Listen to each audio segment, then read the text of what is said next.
There was this teenager who went missing. And these days, the parents get really paranoid. They send out the photograph of the teenager and the telephone numbers to contact on WhatsApp. They don't approach the police. And thanks to WhatsApp, within days, the teenager was found and they brought him back home. But the problem with we Indians is that we just don't care whether the teenager was found or not. We continue to spread this message everywhere. The biggest problem is whenever this teenager goes to the college, somebody finds him and brings him back home. She's not even able to go to the barber shop. He's not even able to step out of the house because somebody finds him and brings him back. My condition is something very similar to that. When there is a humorous speech contest, I don't know from where I'm caught and put in front of people. It's very difficult because every time you need to think of something new to talk to people.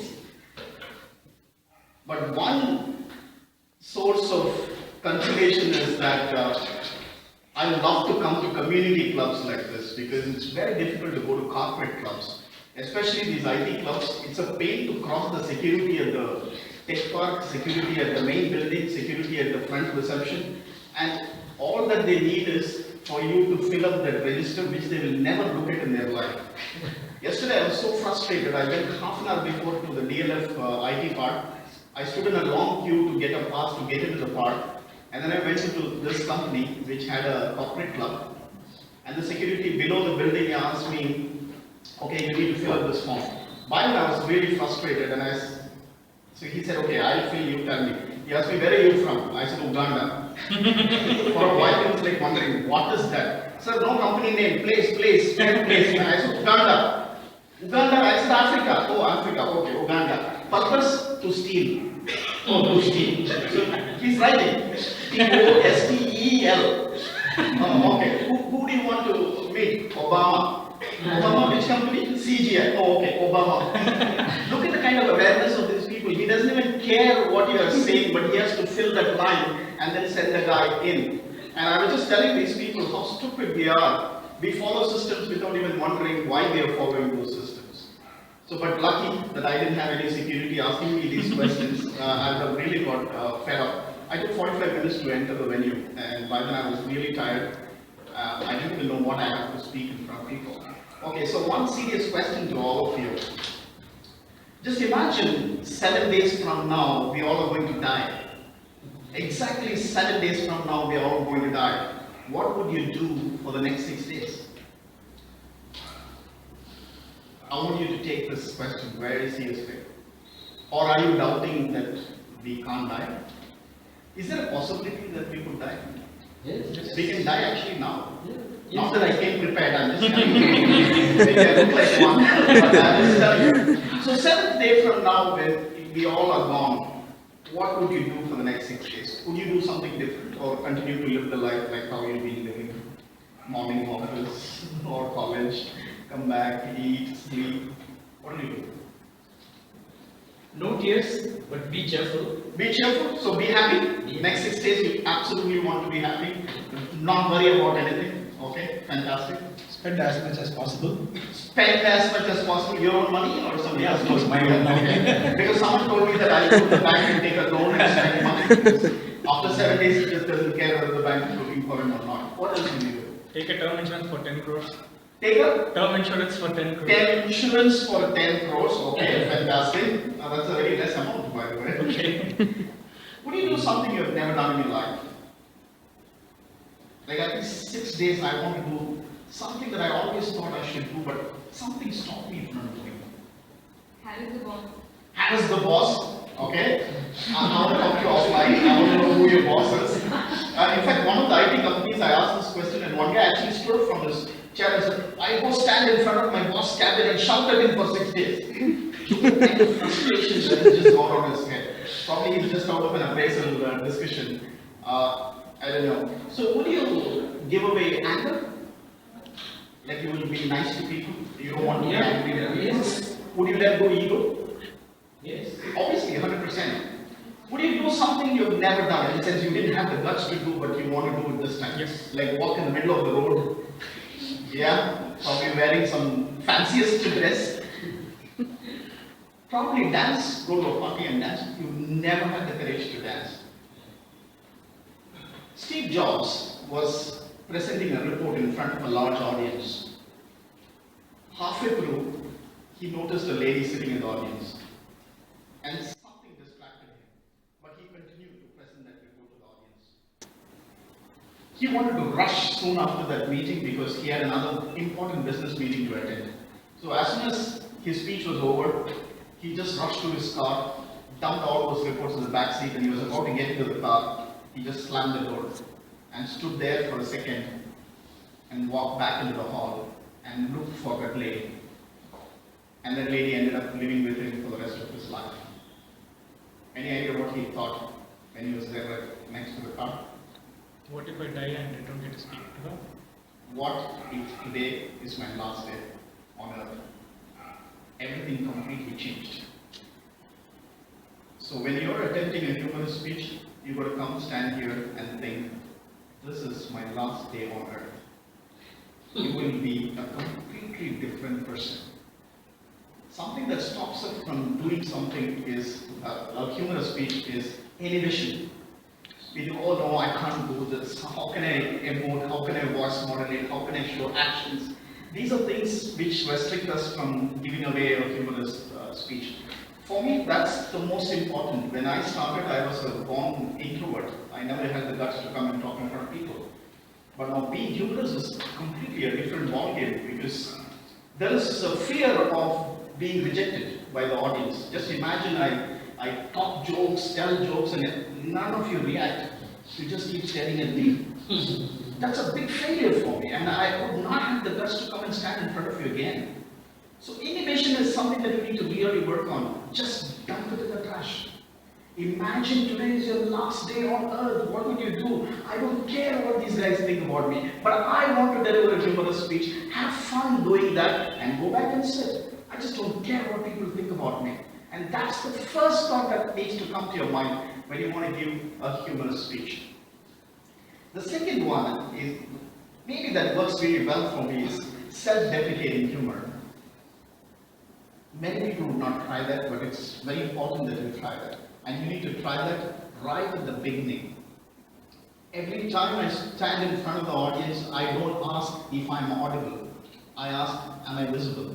Many people don't get to see me. They get to hear my voice, but they don't get to see me.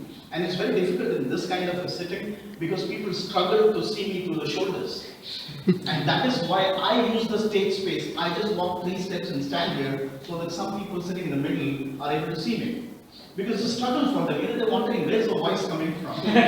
So this is some kind of self-deprecation. I'm actually digging humor at myself, which is the safest to do. I can't ridicule this person. Maybe he's my closest friend, but the rest of the audience would not know that, and they will not like me digging at somebody in the audience. So never try to dig at someone, but dig at yourself. People feel comfortable. Oh, this guy's a cool guy, he's just pulling a fast one on himself. So self-deprecating humor really works, but don't take it in the literal sense. Just because I said, I go and ask people, am I visible? You are a 6-footer, come and stand here and say, am I visible? You're ridiculing the audience. You're already visible, man. So don't take it in a literal sense. Take things that can really be ridiculed about yourself. It can be your sense of geography, your sense of chemistry, your body weight, or whatever it is. So you could do that. But do that right in the beginning. That's one. Number 2, be as sarcastic as possible. Be sarcastic about things that are happening, but something that people could connect with. Like example, when there was a table topics which he gave to Toastmaster Paul Bhaskar, what was the worst movie that you saw? I was just thinking, had he given me that topic, I would just come stood and say, Kabali. Yeah. And that's it. I wouldn't know how people are going to react. Some might remove the slipper and go and die-hard fans of Rajini. In fact, that was my Facebook update as soon as I came out of the theatre. It was not as harsh as this, but I just ridiculed. I was a little sarcastic about the movie. But okay, opinions differ. But be very careful when you say something in front of the audience. 90% of them should accept what you're saying. You shouldn't have any ambiguity in that. If people do not connect with what you're saying, they will not connect with the rest of your speech, however good you are. So be very careful about the subject that you speak, be careful about the lines that you say, and it has to connect with almost 90% of the audience. That's one. And another interesting thing is the eye contact. We've all been told that when you're speaking in front of the audience, establish eye contact with everybody. Scan the stage, scan the audience, look into everybody's eyes. That's what we've been taught. But I kind of differ here. Because when you're establishing eye contact, especially in a humorous speech, look at somebody who's actually responding to what you're saying. There are some people, maybe they are faking it, but they keep smiling at you. Something else is running in their mind, what a stupid speech, but just smiling at them. Establish eye contact with them. There'll be somebody else like fiddling with their phone all the time, ignore them. You know, these are distractors. Then you suddenly feel, oh my God, this person is not liking my speech. Maybe I'm not humorous. So that is why she or he is not listening to me. You get that fear inside you, and then you tend to forget your script. And somebody will certainly be smiling at you. Fix on to that person. The pressure will build on that person, okay? Oh my God, he's continuing to see me, so let me smile more. And then he will try to make you comfortable by laughing at a stupid joke that you just said. And he will laugh, it is contagious, somebody else will laugh. Oh my God, he understood the joke, I didn't understand. People will think I'm stupid, let me also laugh. And the guy behind think, wait, this guy understood the joke, man. It is late, but still let me laugh. And then people keep laughing everywhere, then you feel comfortable. You feel wondering, man, my joke got over 5 minutes back. That is okay. If you make somebody laugh, that is good enough. And don't expect that the entire audience will laugh for all the jokes. Your expectations will kill you. Be absolutely cool. You are here to have fun, not competing. You're not competing. You're not competing with anybody. You're not competing even with yourself. You're here to have fun. At some point of time, you need to look back and say, man, I had the guts to go and deliver a humorous speech. Wow! Look at that mirror and congratulate that person. You had the guts. That's your trophy. But don't repent thinking that, oh my God, I didn't even have the guts to go and do a humorous speech. In fact, that is the message that I want to tell people, not that how to give humorous speech. Because there is no proven formula to give a humorous speech, very frankly. Sometimes the best of the formula can bomb. But yet, there are certain rules that you can easily follow. One is called the power of 3. If you want to say a story, if you want to bring in a few characters, don't bring characters beyond 3. Just restrict it to 3 characters. Like there were 3 men who were completely drunk and they wanted to just go back to their hostel. They just flagged down a taxi. All the 3 jumped into the taxi. And as soon as they sat inside, the driver very well knew these 3 were drunk. He smartly switched on the car, raised the accelerator, and within seconds switched it off. Okay, sir, your destination has come. And the first guy immediately pulled out his purse, gave him the money. The second guy, thank you, buddy. And the third guy gave him a tight slap. This guy got so scared, the driver thought probably this guy understood that I was fooling them. He said, why did you slap me? The third guy said, idiot, next time drive slowly. And all the 3 got out. Right? So this is called the rule of 3. So 3 drunk men. So always when you want to tell a humorous story, leave the punch at the end. Don't bring in humor in the beginning. But you need to set up the story. I was trying to set up saying there were 3 drunk men. They got into the car, the driver switched on, switched off. And then I'm slowly building for the punch. And I said, first guy, second guy, and you're all expecting what is the third guy. And suddenly when I said slap, and you know, wow, I didn't expect that. And there was a pause. And finally I left the punch, and then brought in some humor. So this is what you need to be literally doing with any story that you want to be saying.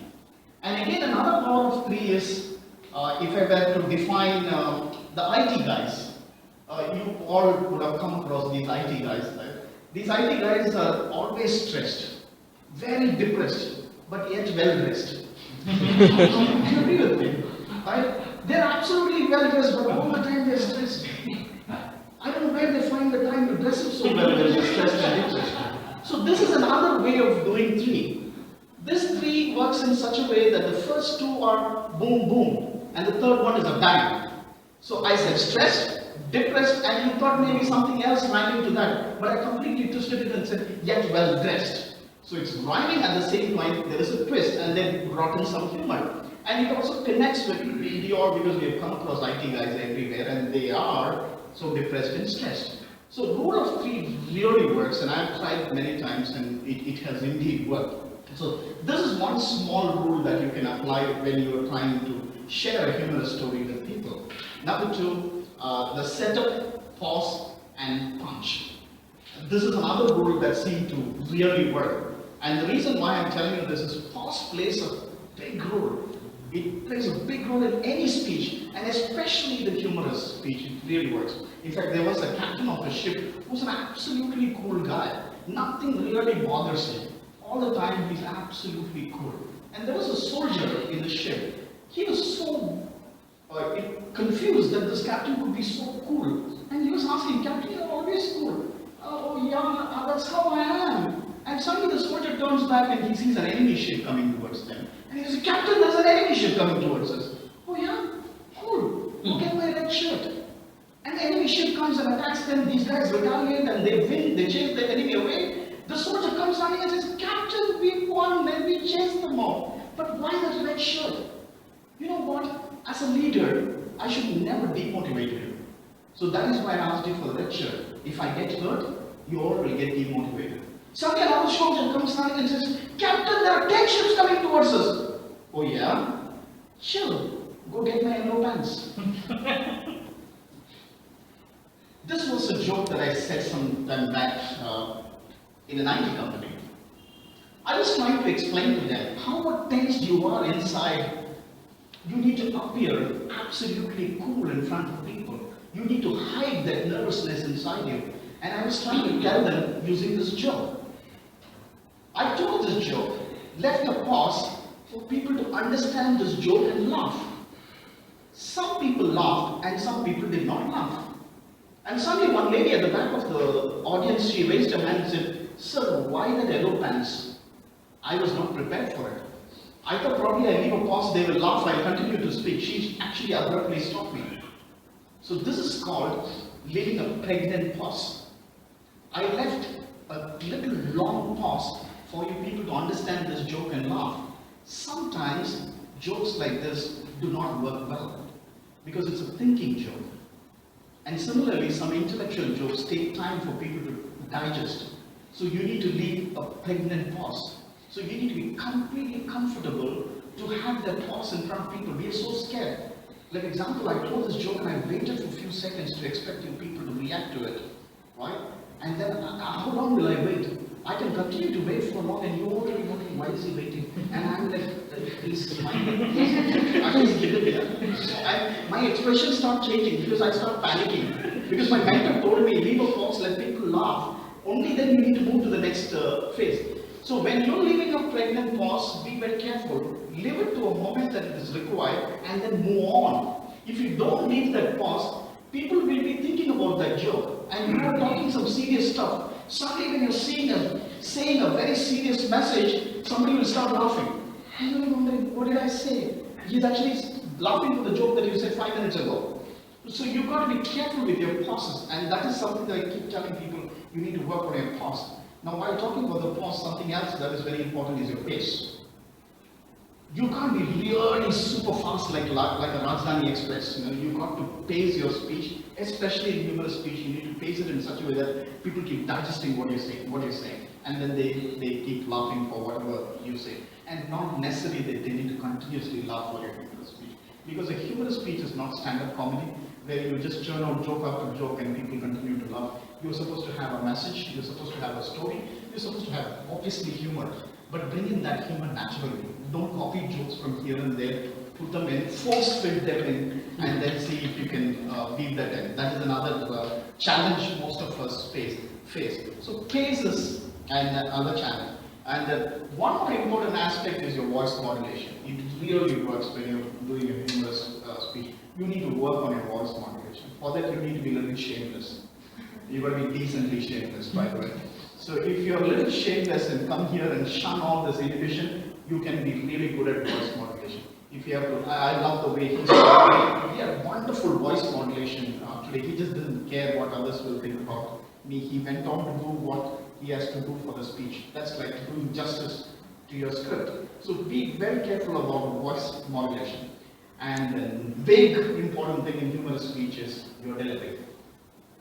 Your visual humor. Visual humor really works. Not necessary that you need to have visual humor, but visual humor really works. Because something that people capture is the visual humor than the verbal humor. If I were to tell all of you to take your hand and keep like this. Yeah? And put it on your chin. Put it on your chin. Put it on your chin. Right? Then we will like, oh no, chin, cheek, oh this cheek, oh this chin, oh no. So you're getting confused, right? Though we know it is a fact, but they simply go by what is they're seeing. Your mind kind of controls what it is seeing than what it is hearing. So visual humor really works. So if you have to be funny, you be funny. So very important. Many of us do not do that because we're a little hesitant, we're a little shy.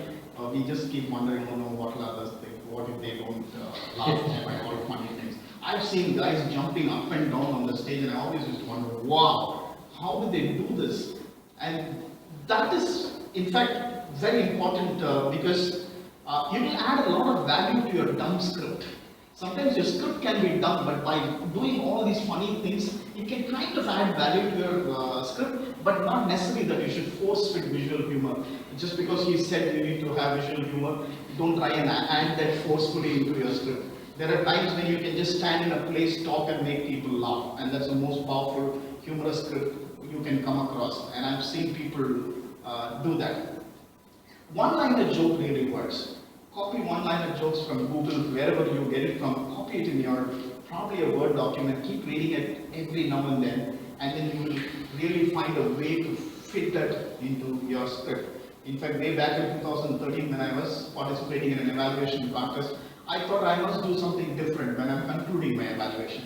Not like anybody else when they conclude, oh, here's the summary, your speech was great, amazing, I love the way you brought in the characters, blah, blah, blah. I didn't want to do any of those things. It's a different matter, I did not have content at that time to tell people, but I thought I will end it with a completely a different thing. So something that I read somewhere else, I thought maybe it will fit in. I said, Mr. Target Speaker, your speech for me was like each guard. One can proudly claim it was developed from scratch. Everybody laughed.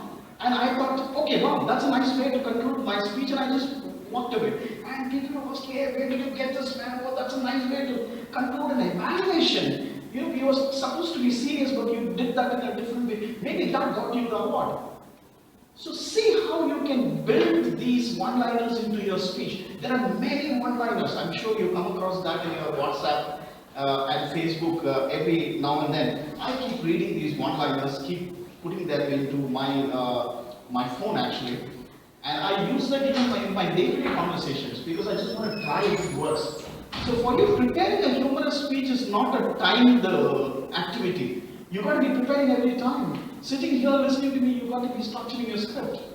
Driving on the road, you should structure your script. You never know when that funny thing comes to you. And funny incidents happen around us every time. The problem is we don't look at it from that angle. We're very serious, we're stressed, we're depressed. We don't want any funny thing around us. Oh my God, I need to go just home and sit and sleep. There are funny things happening around you.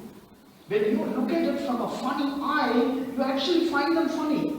Yesterday, I was so frustrated in that IT campus. I spent 30 minutes in the queue. When I went to that counter, the security guy said, fill the form. I said, I'm from Uganda. I was actually trying to cool myself down. I thought, okay, poor guy, let me have fun. And that guy was so innocent, he started writing whatever I said. And I used that as an opening line when I started my session. And everybody laughed because they've all gone through that problem. And they were able to relate to it.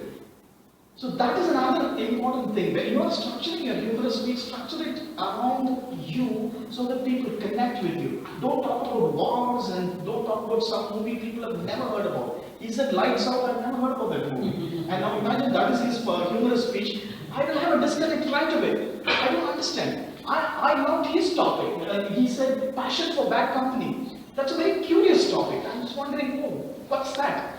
right? He's not saying something inspirational, and you connected that when you came here for evaluation. So it's easy for you to pick something right, really nice. Look for things like that. And your title really matters. The laugh begins there. Don't have a serious title and expect people to laugh. And when you have a serious title, people think, oh, this is going to be a down speech. When people start judging you before even you start, it's very difficult to unwind them. Because they look at you, listen to you with a preconceived notion. So you've got to bring in laughter right from the beginning. Start on the title, start on the opening line, and do a self-deprecating humor on you, so everybody is comfortable. Man, this guy is humorous. So even if they don't want to laugh, they will laugh. So you need to make your audience fall in love with you. Very, very important. And one easy way to do that is start networking just 5 minutes before the contest. When you are walking in, shake hands with everybody, crack a joke with them. Oh man, you're looking so smart. One fantastic combination is, oh, that purple. Wow, where did you get this shirt from? Must be online, huh? Flipkart. Wow, lucky guy. And then go appreciating everybody. Make them feel great. They want to give back. So when you speak, poor guy is struggling, let me at least laugh once. Never do that. I'm very serious, do that. In fact, there are people who set up people. This is something please don't talk about it outside this call. They bring their 5 friends. Come here and look for new content. People don't do that. They're so tense. There are some guys who will walk out, will not even come inside until their turn comes because they're very nervous. They need to practice, they don't want to listen to anybody else, they're afraid they'll forget their script. No, keep your script at home and come to the contest.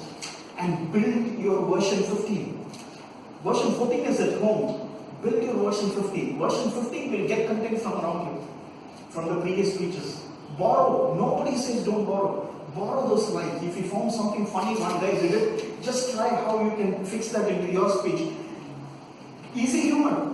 Somebody else worked hard to bring that humor. You are just borrowing it and putting it in yours and getting that humor. Many people do that. Very experienced people do that. Savi Mehta is one guy from Bangalore who does it so easily. He just borrows from people and then uses in his own speech. Be prepared to do that. Pull a fast one on the contest master. Pull a fast one on some chief guest. Pull a fast one at the sergeant at arms. See if you can incorporate all this. These are easy humor. These are easy humor because people will immediately connect with what you're saying. And finally, before I end, many people expect that a humorous speech contest education session has to be really humorous, but it's a very serious matter. And so I'm very tensed in terms of how people perceive it, right? And finally, one big advice is, no, I don't want to advise you guys. You know Socrates is a great philosopher. His job was to go around advising people, and later people poisoned him. So, at that point, I will never advise people. I'm sharing my experience with you guys. Never win a humorous speech contest. Never win a humorous speech contest. If you win, you'll become an education speaker. It's very difficult. Every time you need to build content for 30 minutes and then come and deliver it, it's really difficult. And then people think that you're jobless.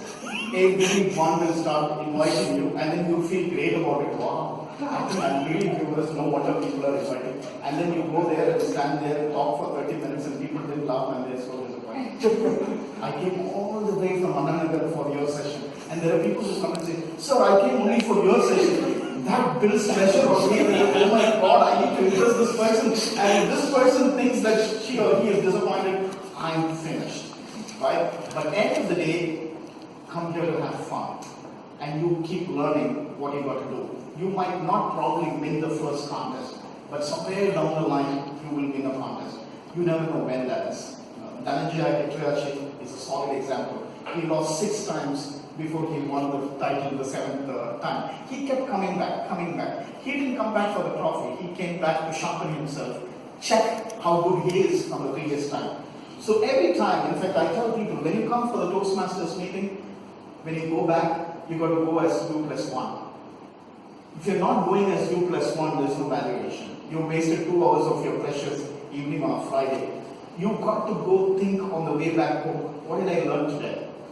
And am I going to incorporate this the next time? And that is what makes your life in Toastmaster wonderful. Otherwise, there's absolutely no point. And many times people think, what am I learning from the speaker? He's goofing up big time. I'm far better than him. I think I'm wasting my time in Toastmasters. No. He's teaching you what not to do. I mean, if you attended a robbery class, do you know how to rob? No, we are not asked to attend robbery classes. Have you attended a class on failures?